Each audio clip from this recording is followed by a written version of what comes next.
नमस्कार, मैं हूं संजय शर्मा। आप देख रहे हैं 4PM news network. Swami Prasad Maurya भी गजब के नेता हैं। विधानसभा में जब बोलते हैं तो बिल्कुल वो बुलंद आवाज होती है उनकी कि सबकी गिक्की बन जाती है, आवाज नहीं निकलती। बसपा में थे तो पूरी बहुजन समाज पार्टी के अंदर वो जोश भरते थे कार्यकर्ताओं में कि मजा आ जाता था। और मौर्य समाज के बड़े नेता हैं केशव मौर्य, स्वामी प्रसाद मौर्य, यही दो आजकल नेता हैं जो मौर्य समाज का बड़ा प्रतिनिधित्व करते हैं। कोई विधानसभा ऐसी नहीं होगी जहां 2, 4, 5 हजार वोट मौर्य जाति का होता नहीं है। प्रभावशाली जाति है। और स्वामी प्रसाद मौर्य की आइडियोलॉजी, स्वामी प्रसाद मौर्य की विचार, स्वामी प्रसाद मौर्य की क्रांति, ये बहुत बहुत चर्चा में रही है। बहुजन समाज पार्टी की वो आत्मा रहे हैं एक दौर में। और मायावती की टीम को खड़ा करने में, मायावती को जोश भरने में स्वामी प्रसाद मौर्य का कोई सानी नहीं है। जब वो भाजपा में आए उससे भी 2-3 दिन पहले उन्होंने बड़ा रहस्य बना के रखा था कि वो किस में जाएंगे, किस में नहीं जाएंगे। बीजेपी ज्वाइन कर लिया, कैबिनेट मिनिस्टर बन गए।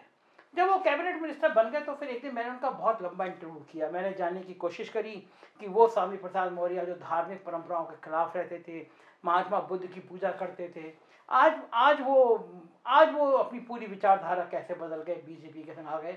तो लंबा इंटरव्यू है और काफ़ी समय पहले का इंटरव्यू है। तो मुझे लगा कि आज मैं आपको वो इंटरव्यू सुनवाऊँ, दोबारा सुनवाऊँ।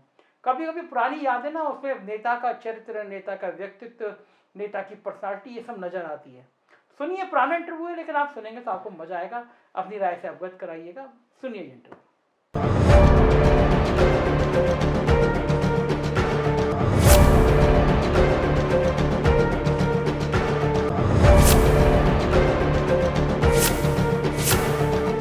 नमस्कार, मैं हूं संजय शर्मा और आप देख रहे हैं 4PM न्यूज नेटवर्क।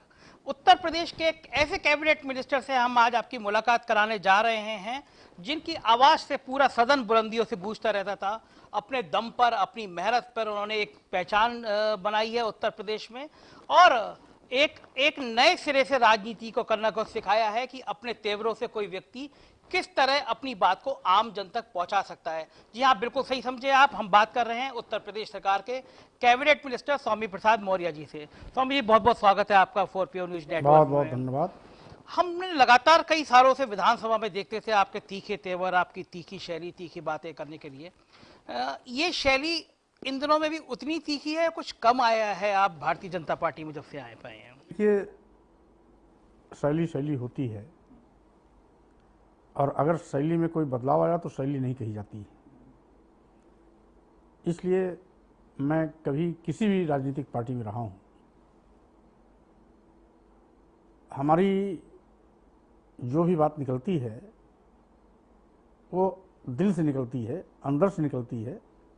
और यही कारण है कि आवश्यकता अनुसार मेरी बातों में दर्द भी होता है, हनक भी होती है, ठनक भी होती है, और साथ ही साथ क्षेत्र की जनता या प्रदेश की जनता का उसमें पूरा का पूरा पीड़ा भी भरा रहता है।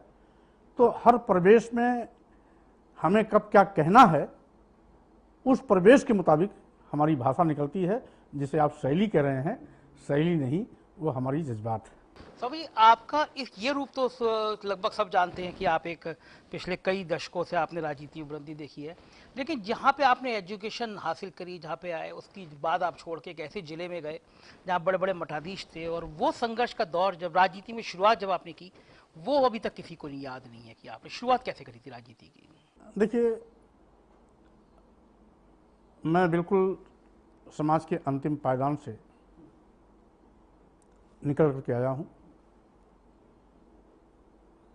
बेसिक शिक्षा अपने गांव में लिया, इंटर की शिक्षा इंटर कॉलेज श्री गांधी स्मारक तहसील सुराव कल्याणपुर में लिया, उच्च शिक्षा प्रयाग विश्वविद्यालय से लिया, MA LLB कर वहाँ से निकलने के पहले ही मैंने राजनीति में पदार्पण भी किया। विश्वविद्यालय के छात्र राजनीति से मैंने अपनी राजनीतिक कार्य की शुरुआत की। ये है 79 और 80। छात्र संघ का चुनाव लड़ने के बाद ठीक लास्ट थर्ड ईयर का रिजल्ट आया और मैं पास आउट हुआ और बाहर निकल आया।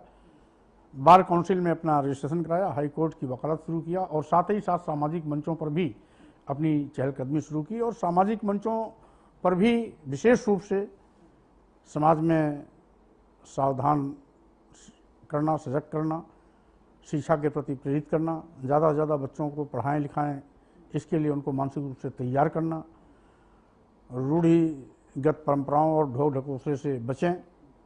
साथ ही साथ जो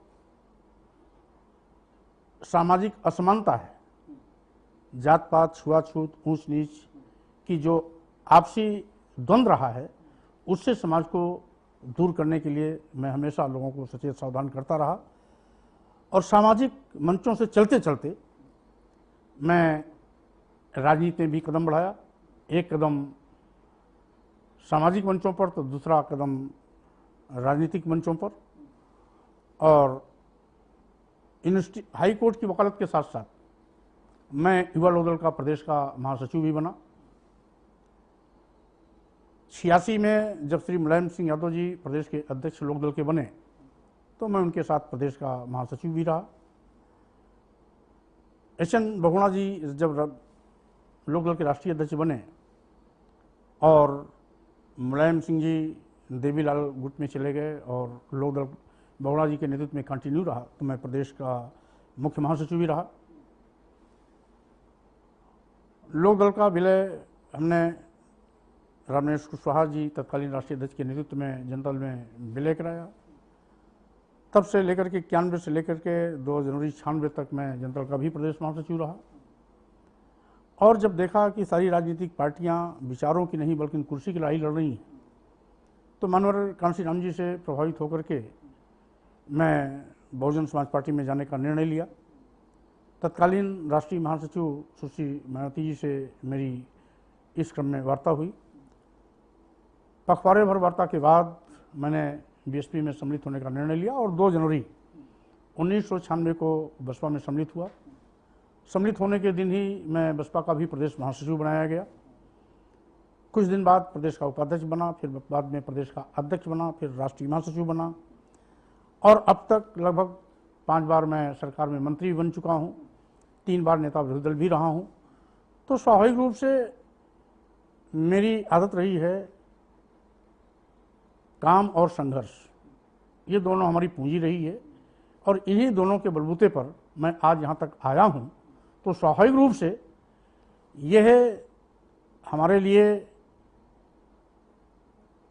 तो एक बड़ी बात है ही, क्योंकि जब मैं सामाजिक और राजनीतिक क्षेत्र में कदम रखा था तो उस समय मैं निस्वार्थ भाव से जो समाज में कुरीतियाँ हैं, जात पात, छुआछूत, ऊंच नीच का भेदभाव है, विषमता है, असमानता है और उत्पीड़नात्मक घटनाएं हैं, इसके खिलाफ मैं लड़ते हुए यहाँ तक पहुँचा हूँ। और हमें खुशी है कि हर क्षेत्र में हमको सफलता मिली है। स्वामी प्रसाद जी, आपने पूर्वांचल के उस हिस्से में अलग जगाई और बसपा को एक नई जिंदगी दी। मतलब जानकार तो ये कहते हैं कि पूर्वांचल में अगर आज बसपा जिस हालत में है, उस हालत में पहुंचाने में आपका बहुत बड़ा रोल रहा है। खासतौर से सामाजिक कुरीतियों के खिलाफ आपने बहुत बड़ी अभियान चलाया। बसपा से छोड़ने का मुख्य कारण क्या था? देखिए, क्योंकि मैं वैचारिक रूप से शुरू से राजनीति करने का पक्षधर रहा हूँ। मानवर कांशीराम जी ने बहुजन समाज पार्टी को उन लोगों के लिए बनाई थी जिनके पास कुछ भी नहीं है, उपेक्षित हैं, समाज के अंतिम पायदान पर खड़ा हुआ समाज जो वंचित है, उपेक्षित है, सत्ता शासन में जिसकी भागीदारी नहीं थी, हैव्स नॉट जो समाज है, उसके लिए बीएसपी बनाई गई थी।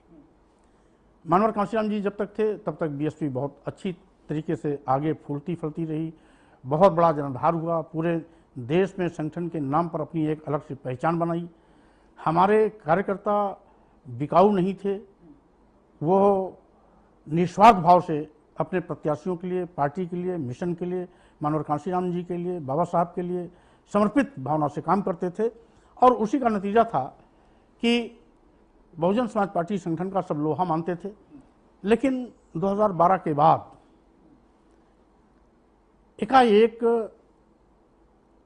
बीएसपी की जो राष्ट्रीय नेतृत्व है वो कहीं ना कहीं उसके पैर डगमगाए, मिशन से हट करके थैली की ओर चले। ये 2012 के बाद 12 के बाद का दौर है। मतलब आपका मानना है कि 2012 से पहले पैसा बसपा में नहीं था? नहीं था। और मिशन पर ही सब कुछ काम होता था, मिशन ही प्राथमिकता मिशन की होती थी। पैसा तो गौड़ होता संगठन चलाने के लिए, सभी कार्यकर्ता अपना सस्ता शुल्क और मेंटेनेंस के रूप में दिया करते थे।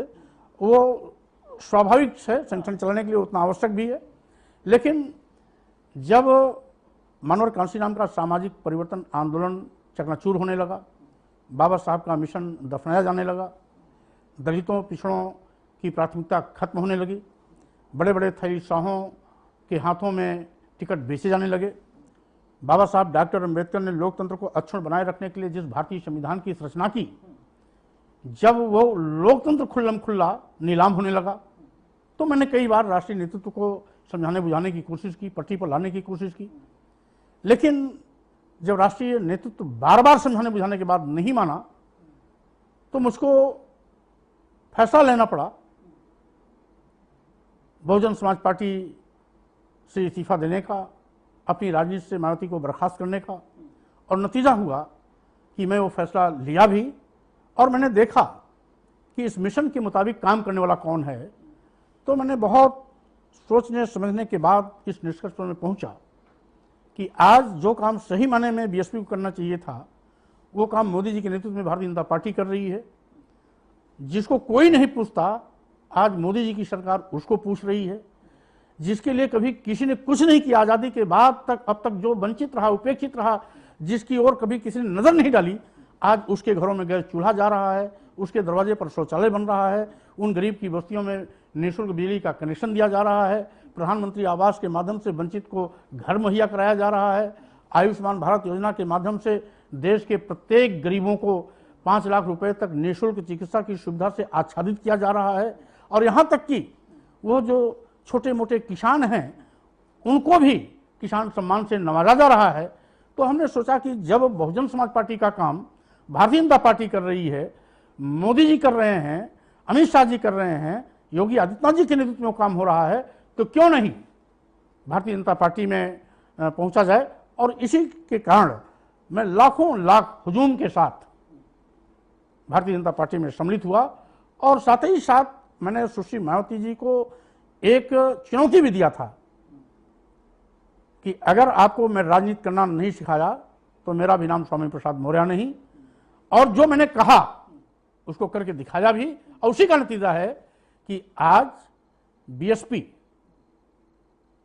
पैरालाइज हो गई है, ऑक्सीजन पे चल रही है। थोड़े दिन के लिए ऑक्सीजन समाजवादी पार्टी के नेता अखिलेश यादव ने दे करके उसको मजबूत किया है, लेकिन उसका दुष्परिणाम अखिलेश यादव को भोगना पड़ा। ऑक्सीजन देकर के मायावती को तो उन्होंने मजबूत कर दिया, खड़ा कर दिया, लेकिन खुद पैरालाइज हो गए।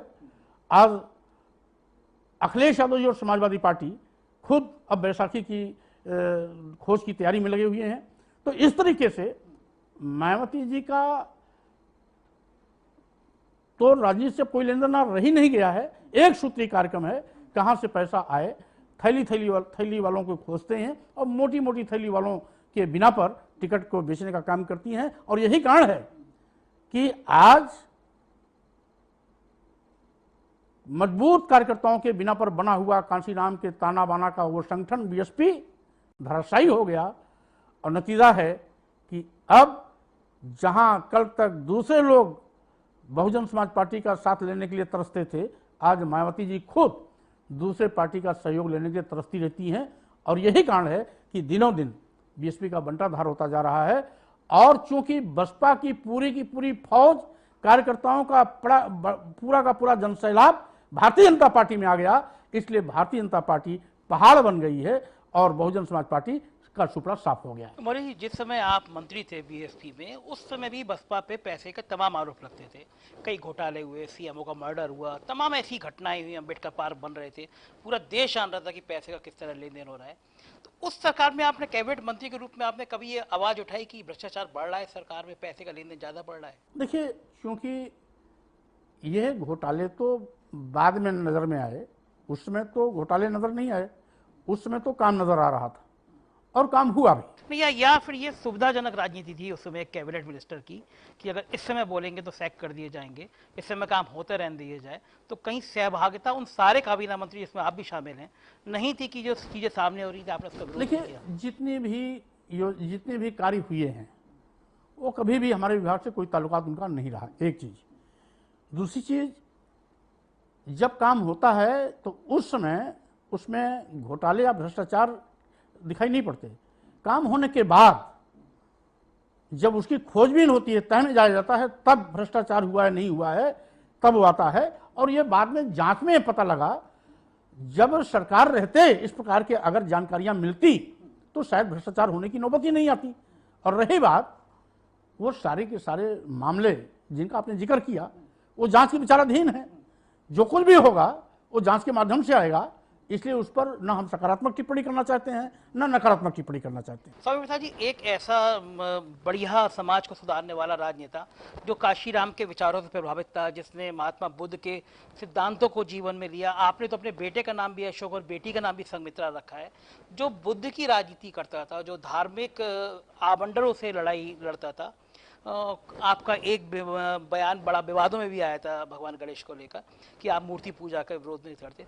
वो व्यक्ति उस पार्टी में आ गया जो धार्मिक आयोजनों को लेकर बहुत सतर्क रहती है, उनके राम मंदिर उनके एजेंडे में रहता है। तो ये विचारधारा की लड़ाई, जो इंसान एक विचारधारा से दूसरे में शिफ्ट करता है, ये कहीं ना कहीं अंदर पीड़ा भी देता है। देखिए, यहाँ बहुत स्पष्ट सी बात है। जब से मैं भारतीय जनता पार्टी में आया हूं, भारतीय जनता पार्टी का एजेंडा है विकास। विकास के एजेंडे पर मोदी जी के नेतृत्व में भारतीय जनता पार्टी ने 2014 में पार्लियामेंट का चुनाव लड़ा। विकास के ही मुद्दे पर उत्तर प्रदेश में भी विधानसभा का चुनाव लड़ा गया। विकास के ही मुद्दे पर बारी बारी देश के सभी प्रदेशों में चुनाव लड़ा गया। यहां तक कि विकास के ही मुद्दे पर 2019 में भी लोकसभा का चुनाव लड़ा गया। विकास के ही मुद्दे पर देश की जनता ने मोदी जी को हाथों हाथ लिया, बीजेपी को हाथों हाथ लिया और पूरे देश में कमल खिलाया। तो स्वाभाविक रूप से मुद्दा तो विकास का ही रहा है। रही बात राम जन्मभूमि का, तो मामला सर्वोच्च न्यायालय में है। हमारे देश की सबसे बड़ी न्यायपालिका सर्वोच्च न्यायालय है, और अगर वो सर्वोच्च न्यायालय में कोई मामला है तो सार्वजनिक रूप से उस पर बहस नहीं किया जा सकता है, और ना कोई राजनीतिक पार्टी उसको अपना चुनावी मुद्दा बना सकती है। स्वाभाविक रूप से हम भारतीय संविधान का सम्मान करते हैं, न्यायपालिका का सम्मान करते हैं। इसलिए जब सभी राजनीतिक पार्टियों ने, सामाजिक संगठनों ने, यहां तक कि साधु संतों ने भी जब सब कुछ सर्वोच्च न्यायालय पर छोड़ दिया है, तो उसको सर्वोच्च न्यायालय को तय करना देना चाहिए। उसको किसी पार्टी से जोड़ करके विवाद का विषय नहीं बनाना चाहिए। मेरा सवाल ये है कि जो राजनेता धार्मिक आयोजनों को, धार्मिक आडंबरों को और शायद पूजा पाठ को भी नहीं मानता था, क्योंकि महात्मा बुद्ध ने जीवन के निर्माण की अलग दिशा दी है, वो परिवर्तन हुआ, आप अब पूजा करने लगे हैं? नहीं, देखिए, हर व्यक्ति को अपने अपने तौर तरीके से पूजा पाठ करने की पूरी छूट है। इस्लाम धर्म के मानने वाले लोग मस्जिद में नमाज पढ़ते हैं, हिंदू धर्म को मानने वाले लोग मंदिरों में जाते हैं, बौद्ध धर्म को मानने वाले भगवान बुद्ध के दर्शन को मानते हैं, जैन धर्म को मानने वाले जैन महावीर जैन के बताए रास्ते पर चलते हैं। इसलिए सिख ये गुरु ग्रंथी साहब को मानने वाले गुरुद्वारे में जाते हैं। तो इसी प्रकार से हर वर्ग, समाज, धर्म के लोगों को अपने अपने धर्म को अपने अपने तरीके से मनाने की पूरी छूट है। उस पर हम किसी प्रकार की कोई टिप्पणी नहीं कर सकते हैं। और रही बात आडंबर, ढोंग ढकोसला, धर्म के नाम पर लूट फरेब, गोरख धंधा, ये सब निंदनीय है। और यही कारण है 3 तलाक मुद्दे पर हमारी सरकार ने एक ऐतिहासिक फैसला किया, लोकसभा राज्यसभा से पास कराया, कानून बन गया। अब धर्म के नाम पर महिलाओं का शोषण हो, ये उचित नहीं है। आपके लाखों नहीं, सिर्फ इतना जानना चाहते हैं कि अब आप पूजा पाठ करते हैं नहीं करते हैं? हम पूजा पाठ पहले भी करते थे, आज भी करते हैं, लेकिन भगवान बुद्ध की वंदना करते हैं। भगवान बुद्ध के बताए रास्ते पर चलने का हमारा संस्कार है और साथ ही साथ मेरी कोशिश रहती है कि भगवान बुद्ध के बताए रास्ते पर चल करके जब विश्व का कल्याण हो सकता है, विश्व मानव जगत का कल्याण हो सकता है, तो स्वाभाविक रूप से हर व्यक्ति का कल्याण हो सकता है। इसलिए भगवान बुद्ध तो पूरे विश्व धर्मगुरु नायक हैं, लेकिन राजनीति से भगवान बुद्ध का कोई वास्ता नहीं। ये हमारा राजनीतिक मुद्दा नहीं है। भगवान बुद्ध भी हमारे आदर्श हैं, हम उनके विचारों को मानते हैं, लेकिन ये राजनीतिक मुद्दा नहीं हो सकता, क्योंकि राजनीति में हर वर्ग, हर समाज, हर धर्म के लोग आते हैं। एक ही पार्टी में भिन्न भिन्न विचारधारा के लोग होते हैं, इसीलिए किसी का धर्म किसी पर थोपा नहीं जा सकता है। सभी को अपने अपने धर्म को खुले मन से मनाने की पूरी छूट है। उन्मुक्त वातावरण में वो अपने धर्म को शौक से मनाएं, हम समझते हैं इस पर किसी को कोई एतराज नहीं होना चाहिए। ये है स्वामी प्रसाद मौर्य, यूपी के तेज तर्रार कैबिनेट मिनिस्टर। आप सुन रहे हैं कितनी साफ गोई से वो अपनी बात कह रहे हैं। हम बातों का सिलसिला उनसे जारी रखेंगे और कुछ राजनीति से जुड़े इंपॉर्टेंट सवालों से पूछेंगे एक छोटे से ब्रेक के बाद।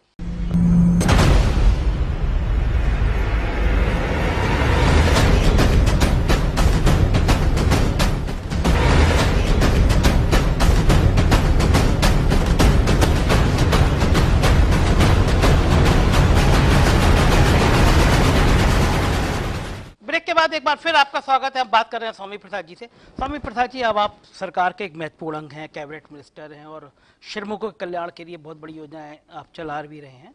बात हम लोग करते हैं जब महात्मा बुद्ध की हो रही थी कि कुशीनगर के पास में, चूंकि बौद्धों का बहुत बड़ा सर्किट है, पूरी दुनिया के लोग वहाँ पे आते हैं, लेकिन वहाँ का विकास अभी तक नहीं हो पा रहा। आप हर बार प्रभावशाली भूमिका में रहे, लेकिन जब पूरी दुनिया का पर्यटक आ रहा है तो आपने इस सरकार में वहाँ के डेवलपमेंट के लिए क्या काम किया? देखिए, एक लंबे अरसे से वहाँ का कुशीनगर का जो हवाई अड्डा था वो लंबित पड़ा हुआ था, बहुत शिथिल गति से उसका काम हो रहा था। लेकिन जब से उत्तर प्रदेश में मुख्यमंत्री योगी आदित्यनाथ जी के नेतृत्व में भाजपा की सरकार बनी, उनकी प्राथमिकताओं से मुझे जल्दी से जल्दी उसको चालू करके कुशीनगर के विकास में चार चांद लगाने की कोशिश है हमारी सरकार की। और यही नहीं, भारतीय जनता पार्टी की सरकार में जितने भी तीर्थ स्थल हैं, वो चाहे बौद्ध तीर्थ स्थल हों या अन्य धर्मावलंबियों के तीर्थ स्थल हों, हर तीर्थ स्थल को उसको गरिमामयी तरीके से सजाने संवारने की कोशिश चल रही है। बड़े पैमाने पर वहाँ पर बजट भी प्रावधानित किया जा रहा है। कुशीनगर में भी सबसे पहली प्राथमिकता है वहाँ पर हवाई अड्डे को चालू करके हवाई यात्रा प्रारंभ किया जाए, जिससे कि बड़े पैमाने पर जो वहाँ पर हमारे कुशीनगर तीर्थ स्थल को देखने के लिए पर्यटक आते हैं, उनको सुविधा हो सके। अभी भी लाखों की तादाद में लोग आते हैं, लेकिन उनको बड़ी कठिनाइयाँ झेलनी पड़ती हैं। तमाम ट्रेनें बदलनी पड़ती हैं, बसों का चक्कर लगाना पड़ता है, बसें बदलनी पड़ती हैं और बहुत संकट झेल करके वहाँ पर पहुँचते हैं। तो कोशिश है कि चूँकि चीन, जापान, लंका, थाईलैंड, जावा, सुमात्रा, बोर्नियो आज तमाम देशों से आते हैं, यहाँ तक कि आपके जो हमारे पूर्वी उत्तर प्रदेश और देश का हिस्सा है, वहाँ से भी बड़े पैमाने पर लोग आते हैं। तो लोगों को हर जगह फ्लाइट की सुविधा मिल जाए, ये हमारी सरकार की सबसे पहली प्राथमिकता है। और कुशीनगर पर्यटन के विकास में ये कहीं ना कहीं मील का पत्थर साबित होगा और यही कारण है कि इस पहली कोशिश है कुशीनगर हवाई अड्डे को प्रारंभ करने का। इन 2 सालों में लेबर को डेवलपमेंट के, लेबर के उत्थान के लिए और लेबर की फैमिलीज के लिए आपने कौन सी स्कीम नई शुरू करी नए, और क्या वो हकीकत में उतर पाई वहाँ पे जमीनी स्तर पर? देखिए, पहले मेरे मंत्री बनने के पहले श्रम विभाग की शोहरत साइकिल बांटने वाली विभाग के रूप में जानी जाती थी। आज लगभग 1.5 दर्जन से भी ज़्यादा कल्याणकारी योजनाएं श्रम विभाग में संचालित की जा रही हैं। श्रम विभाग की ये जितनी भी कल्याणकारी योजनाएं हैं श्रमिकों को आसानी से पहुंचे, इसलिए श्रमिकों को ज़्यादा से ज़्यादा पंजीयन भी होना चाहिए। इसके लिए मैंने स्वयं बीड़ा उठाया प्रदेश के सभी जिला मुख्यालयों पर स्थित लेबर अड्डों पर जाने का। लगभग कम से कम 50-55 जिलों में अब तक मैं जा चुका हूं। वहां स्थित लेबर अड्डे पर, जिले के कम से कम एक लेबर अड्डे पर मैं स्वयं जाता हूं, जहां पर जिले में स्थित सभी लेबर अड्डों के मजदूरों को बुला करके उनको विस्तार से मैं सारी जानकारियां देता हूं। कल्याणकारी योजनाओं का लाभार्थियों को लाभ का प्रमाण पत्र भी मौके पर देता हूं। और यही नहीं, रही बात योजनाओं की, तो श्रमिकों के पंजीयन कराने की हमारी पहली प्राथमिकता रही। इसीलिए 50 रुपये पंजीयन फीस को घटा करके मैंने 20 रुपया किया। नवीनीकरण की फीस भी 50 रुपये थी, उसको भी घटा के हमने 20 रुपया किया। पहले प्रतिवर्ष नवीनीकरण कराना पड़ता था, इस व्यवस्था को खत्म करके प्रत्येक 3 साल पर नवीनीकरण की व्यवस्था हमने दी। और नतीजा हुआ कि मात्र 2 साल के अंदर 16 लाख पंजीयन अतिरिक्त हुए। 2008 से लेकर के 2017 तक टोटल पंजीयन 34 लाख था। हमने 2 साल में 16 लाख किया और लक्ष्य है 1.5 साल बीतते बीतते मैं 34 लाख की सीमा को पार करूंगा। जो पूर्ववर्ती सरकारों ने 9 साल में प्राप्त किया, वो मैं 3 साल में उस रिकॉर्ड को तोड़ करके आगे बढ़ूंगा। और बड़े पैमाने पर श्रमिकों के घर में बच्चा पैदा होने से लेकर मृत्यु तक की व्यवस्था हमने कर रखी है। अगर किसी पंजीकृत मजदूर के घर में बेटी पैदा होती है तो 15,000 रुपये की आर्थिक सहायता, बेटा पैदा होता है तो 12,000 रुपये की आर्थिक सहायता, उसके बच्चे स्कूल में जाते हैं तो सारा का सारा बच्चों के स्कूलिंग तो निःशुल्क होता ही है। हमारी सरकार उनको निःशुल्क किताब, निःशुल्क बस्ता, निःशुल्क कपड़ा, निःशुल्क स्वेटर, निःशुल्क मोजा, सब जूता मोजा दे ही रही है।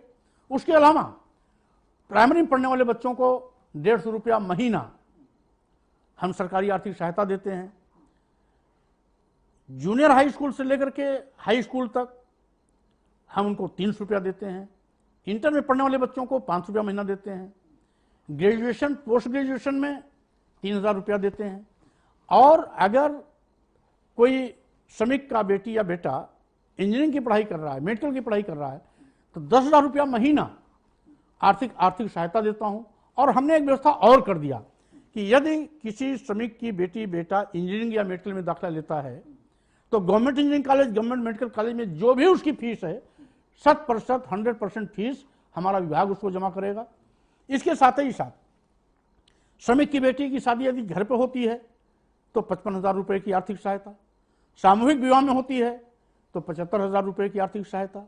हमने मात्र 1 साल में करीब 12,000 श्रमिकों की बेटियों की शादी भी कराई। इसके साथ ही साथ अगर कोई श्रमिक गंभीर बीमारी से ग्रसित है, हार्ट का ऑपरेशन है, हार्ट की बीमारी है, या किडनी की बीमारी है, किडनी का ट्रांसप्लांटेशन है, लीवर की बीमारी है, लीवर का ट्रांसप्लांटेशन है, या कैंसर है, ऐसी गंभीर बीमारियों के लिए जो भी उस पर खर्च आता है, 1-2 लाख से लेकर 10-5 लाख या 10-15 लाख जो भी खर्च आता है किसी सरकारी अस्पताल के एस्टीमेट के मुताबिक, वो 100% उसकी प्रतिपूर्ति हमारा उत्तर प्रदेश भवन एवं अन्य निर्माण कर्मकार कल्याण बोर्ड जो श्रमिकों के हित के लिए बना हुआ है उसके माध्यम से पूरा का पूरा पैसा हम देते हैं। यही नहीं, अगर कोई श्रमिक काम करने जाते वक्त, काम करके लौटते वक्त या कार्यस्थल पर दुर्घटना का शिकार होकर मौत हो जाती है तो उसके परिवार को 5 लाख रुपए की आर्थिक सहायता, पूर्ण अंग भंग हो जाने पर 3 लाख रुपए की आर्थिक सहायता, आंशिक अंग भंग हो जाने पर 1 लाख रुपए की आर्थिक सहायता, स्वाभाविक मौत हो जाने पर 2 लाख रुपए की आर्थिक सहायता, और किसी भी रूप में यदि उसकी मौत होती है तो अंत्येष्टि के लिए भी हम 25,000 रुपए की आर्थिक सहायता देते हैं।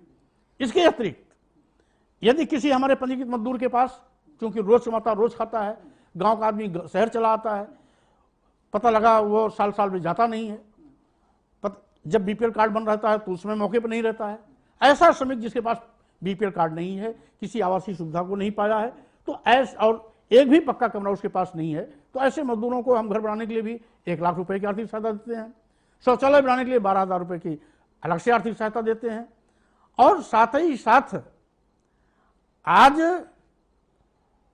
श्रमिकों के जीवन स्तर को ऊंचा उठाने के लिए मुख्यमंत्री योगी आदित्यनाथ जी ने एक बहुत बड़ा ऐतिहासिक पहल किया है। नवोदय विद्यालय के पैटर्न पर हम अटल आवासीय विद्यालय प्रत्येक मंडल पर एक खोलने जा रहे हैं। एक विद्यालय में 1,000 बच्चों का दाखिला होगा और साथ ही साथ उसमें निःशुल्क किताब कॉपी, निःशुल्क ड्रेस, आवासीय व्यवस्था सुविधा, निःशुल्क भोजन और नाश्ता, सब कुछ नवोदय विद्यालय के पैटर्न पर होगा। 18 कमिश्नरी हैं, 18 कमिश्नर में हर कमिश्नरी पर एक एक के हिसाब से 18 विद्यालय खुलने हैं और जिसके लिए पहले किस्त के रूप में 50 करोड़ रुपए बजट में माननीय मुख्यमंत्री योगी आदित्यनाथ जी ने इसके लिए दे भी दिया है। यह श्रम विभाग के लिए एक बहुत बड़ा वरदान है, जहां पर श्रमिक के बच्चे भी अब श्रमिक नहीं बनेंगे, बल्कि वो भी आईएएस, आईपीएस, डॉक्टर, इंजीनियर बनने की दौड़ में शामिल होंगे। अच्छी स्कूलिंग, अच्छे एजुकेशन के माध्यम से वो भी शिक्षा के क्षेत्र में अपना नाम कमाएंगे और विकास से सीधे जुड़ करके विकास की मुख्य धारा में खड़ा करने का उनका पूरा का पूरा हमारा प्रयास होगा। इस दिशा में भी काम हो रहा है। नहीं, बहुत अच्छी पहल है स्वामी प्रसाद जी। लेकिन मायावती जी के टाइम में लगातार इतने अम्बेडकर पार्क, अम्बेडकर स्थल मिलते थे, हजारों लाखों मजदूरों को काम मिल रहा था। अखिलेश जी के नाम में एक्सप्रेस वे बन रहा था, कैंसर हॉस्पिटल बन रहा था, तमाम नई चीज़ें बन रही थी, श्रमिकों को काम मिल रहा था। आपकी सरकार में रियल इस्टेट बंद हो गया, लगभग ठप हो गया, नए प्रोजेक्ट आपके कोई 2.5 साल में बड़े सामने नजर नहीं आए। श्रमिकों को रोजगार की ही भी कमी आ गई है। श्रमिकों को काम करने कहाँ जाएं अगर काम ही नहीं होगा? देखिए, आपको याद होगा अखिलेश यादव जी की 5 साल की सरकार में 55,000 करोड़ रुपए का मात्र निवेश हुआ था। सुश्री मायावती जी की सरकार में भी कुल टोटल 5 साल में 55,000 करोड़ रुपए का ही निवेश हुआ था। हमारी 2.5 साल की सरकार में अब तक 2 किस्तों में एक बार 60,000 करोड़, एक बार 65,000 करोड़ की योजनाओं का निवेश हो चुका, यानी 125,000 करोड़ रुपए के निवेश के माध्यम से शिलान्यास, उद्योग कारखानों, मिलों का शिलान्यास भी हो गया। पहले चरण में निवेश हुए, शिलान्यास हुए, कार्यक्रम के बाद से उसमें तमाम में उत्पादन भी शुरू हो गया, प्रोडक्शन भी शुरू हो गया और दूसरा कार्यक्रम अभी आपके बीच में बीता। तो हमने एक पहल की, उत्तर प्रदेश में उद्योग धंधे लगे, कारखाने खुले, मिल स्थापित हों, बड़े बड़े उद्योगपति उत्तर प्रदेश में हम हैं। इस प्रकार का वातावरण हमारी सरकार बनाने में कामयाब हुई है और यही कारण है कि देश के जाने माने बड़े बड़े उद्योगपति अब उत्तर प्रदेश की ओर चल पड़े हैं और यही कारण है कि इतने ही कम समय में 125,000 करोड़ का निवेश हुआ। आगे भी बड़े पैमाने पर प्रबल संभावनाएं हैं और सबसे बड़ी चीज, उत्तर प्रदेश में डिफेंस कॉरिडोर जो उत्तर प्रदेश के लिए सबसे बड़ा वरदान होगा। बुंदेलखंड जो सबसे ज्यादा विकास के नजरिए से पिछड़ा रहा है, वहां की भौगोलिक परिस्थिति भी ऐसी रही है कि हमारी खेती भी कम उपजाऊ रही है, कृषि उत्पादन भी वहां कम होता रहा है। अब डिफेंस कॉरिडोर विशेष रूप से वो पूरा का पूरा बुंदेलखंड कवर कर रहा है। आगरा से लेकर के झांसी, ललितपुर, चित्रकूट होते हुए कानपुर को टच करते हुए ये पूरी बेल्ट जो डिफेंस कॉरिडोर के माध्यम से अब एक बहुत बड़ा उद्योग यहां स्थापित होने जा रहा है। लाखों लाख लोग इससे लाभान्वित होंगे।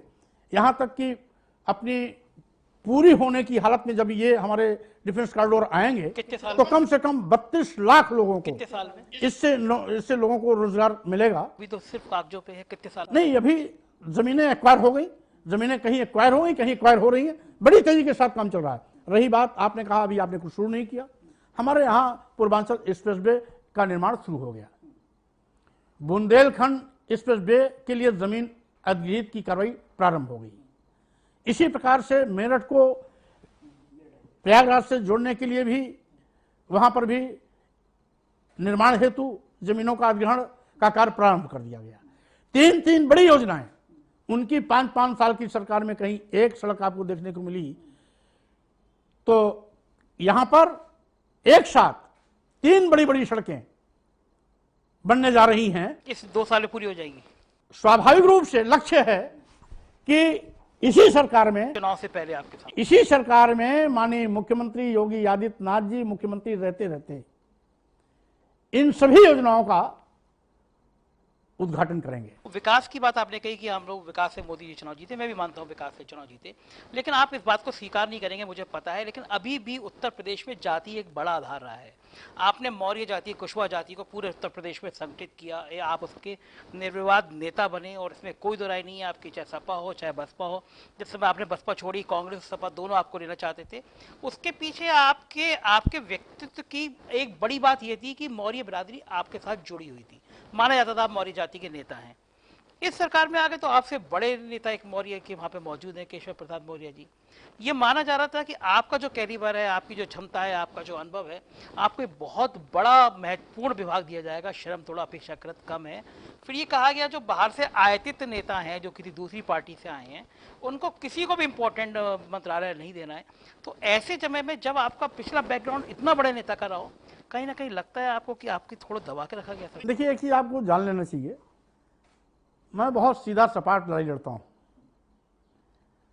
बीएसपी में मेरी कभी तूती बोलती थी। हाँ। बहुजन समाज पार्टी की राष्ट्रीय अध्यक्ष यानी तत्कालीन मुख्यमंत्री सुश्री मायावती जी सरकार बनने के पहले हमसे कई बार पूछा कि मौर्य जी आपको कौन सा विभाग चाहिए। मैंने विभाग कभी नहीं मांगा, मैंने केवल कहा सरकार में मंत्री बनना ही हमारे लिए सबसे बड़ा सम्मान है, विभाग किसको कौन सा मिलेगा ये मुख्यमंत्री तय करता है।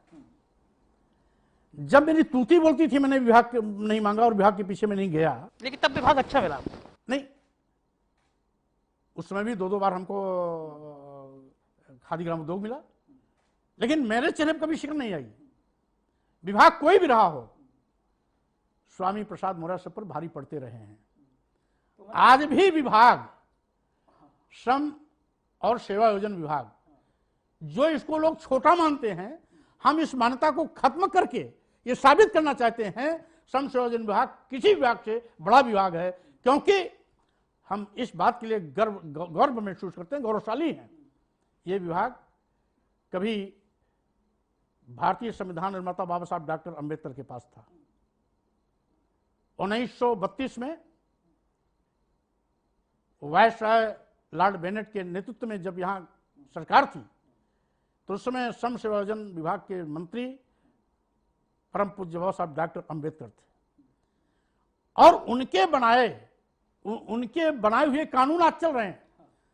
श्रम विभाग में भी जितनी भी कल्याणकारी योजनाएं हैं, हम जिसको जीवित कर रहे हैं, उन्हीं के मार्गदर्शन के तहत दिए गए कानूनों को हम ला रहे हैं। आपने एक लाइन कही कि स्वामी प्रसाद मौर्य जहां रहते हैं सब पे भारी रहते हैं, बस सब मानते हैं, तो इस सरकार में केशव मौर्य भारी हो रहे हैं नहीं हो रहे हैं? वो कौन भारी हो रहा है कौन नहीं रहा, हमने इसकी बड़ी चर्चा है, पॉलिटिकल उसमें बड़ा चर्चा है। पहले आप सुन लें, मैं कभी भी अपनी तुलना किसी से नहीं करता हूं।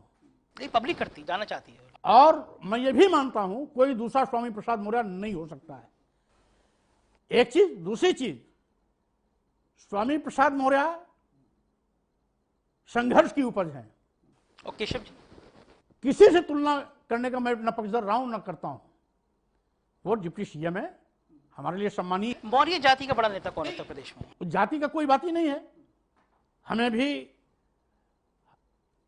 मौर्य, शाक्य, कुशवाहा, सैनी समाज के साथ साथ जितने भी अति पिछड़े समाज के लोग हैं, हमें नेता मानते रहे, अभी भी मानते हैं।